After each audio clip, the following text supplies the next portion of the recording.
convaincant.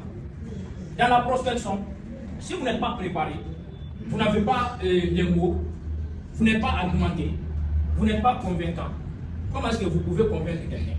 Comment est-ce que vous pouvez aborder quelqu'un?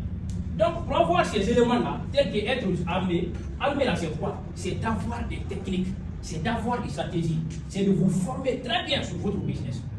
Parce que vous allez rencontrer des personnes de n'importe quoi, avec les différentes mentalités. Alors, c'est pas seul d'aborder toutes ces personnes-là. Si vous n'êtes pas préparé, vous savez aller, toi seul devant 1000 mentalités. Et les 1000 mentalités, chaque mentalité a sa manière de faire les choses. Et c'est à toi seul de les aborder pour qu'ils viennent au bureau pour les présenter au projet. Ah, tu dois te préparer. Hein? La prospection, ce n'est pas ça. C'est un professionnel qui doit faire la prospection. Si vous voyez que vous prospectez, les gens, ça ne marche pas parce que vous n'êtes pas professionnel. Soyez professionnel, cherchez à savoir comment aborder les gens. On est là pour réussir, on n'est pas là pour passer toute notre vie. On dit qu'on est des entrepreneurs, l'entrepreneur doit préparer son système et prendre sa retraite. Le système maintenant nous donne l'argent, même si quand il rentre en bas des lignes, l'argent lui dit son président. C'est ça un entrepreneur. Mais si vous êtes là, tous les temps vous êtes là, quelle est la différence entre vous et les employés? Posez-vous la question. Les employés n'ont pas le temps, et vous n'avez pas le temps. Tous les temps vous êtes occupés.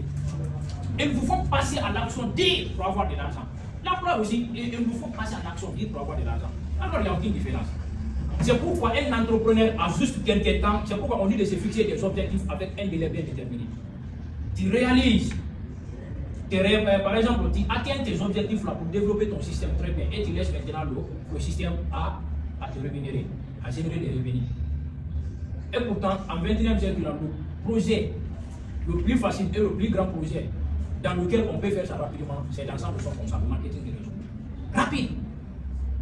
Leader, quand nous prenons les leaders Agué, les leaders Koumso, hein, les bronzes Baldé ici, ceux qui n'ont même pas fait d'abord 10 ans dans le marketing des réseaux, mais qui ont commencé à toucher 50 millions par chaque fin de semaine. Et dans le marketing des réseaux, quand on dit quelques réalisations à certaines personnes, s'ils ne sont pas dans le système, il faut dire que c'est des grandes choses, les gâtis. C'est pourquoi les invités, souvent, il y a des mots, on ne les dit pas. Parce que quand tu les dis, ils vont dire que tu as menti. Pourtant, c'est vrai. Au début, il gagnait. La première commission de Deltano, il nous a montré, il a même fait une biographie. C'était 36 000 francs. Il a quitté pour un emploi de 7 millions pour faire l'homme riche. Sa première commission, c'était 36 000 francs. Ce jour-là, il dit qu'il a tapé sa tête. Il dit, j'ai laissé mon emploi de 7 millions. Et la première commission de l'homme riche m'a donné ces 36 000.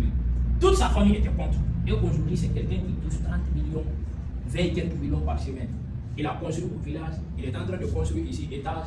Maintenant, il ne peut plus apaiser l'argent. Regardez. Si le comptable même, il peut prendre la commission 10 semaines, il te donne 20 millions, il tient une fois c'est des crédits. Parce qu'il a accepté de persévérer. Le marketing de réseau, si vous avez la chance de financer, acceptez de vous former, continuer.